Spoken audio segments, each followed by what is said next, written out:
ఏ player అయినా గాయంతో దూరం అయితే ఆ జట్టుకు కాస్త ఇబ్బందిగానే ఉంటుంది. కానీ ప్రస్తుత ఐపీఎల్ సీజన్లో పంజాబ్ కింగ్స్ ఫ్యాన్స్కు మాత్రం స్టార్ ప్లేయర్ దూరమైన ఫుల్ జోష్లో కనిపిస్తున్నారు. ఆ ప్లేయర్ ఎవరో కాదు, గ్లెన్ మ్యాక్స్వెల్.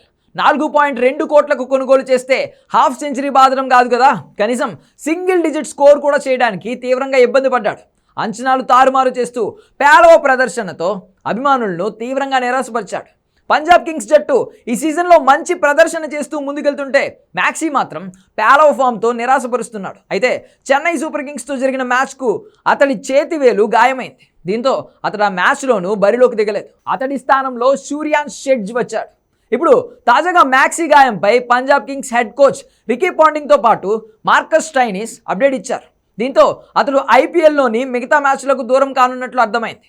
దురదృష్టవశాత్తు మ్యాక్స్వెల్ వేలు విరిగిందని, ఇక అతడు టోర్నమెంట్కు దూరం అయ్యే అవకాశం ఉందని స్టోయినిస్ పేర్కొన్నాడు. ఆ వెంటనే మ్యాక్స్వెల్ స్థానాన్ని భర్తీ చేసేందుకు సరైన ఆటగాడి కోసం చూస్తున్నామని Punjab Kings head coach Ricky Ponting చెప్పుకొచ్చాడు. ఎలాగో ఈ సీజన్లో మ్యాక్స్వెల్ పెద్దగా ఫామ్లో లేడు. 7 మ్యాచ్లు ఆడి 97.95 స్ట్రైక్ రేట్తో కేవలం 48 పరుగులు మాత్రమే చేశాడు. 4 వికెట్లు పడగొట్టాడు. దీంతో ఇప్పుడు పంజాబ్ జట్టుకు అతడు దూరమైనంత మాత్రాన పెద్ద నష్టమేం లేదని పలువురు క్రికెట్ అభిమానులు కమెంట్స్ చేస్తున్నారు.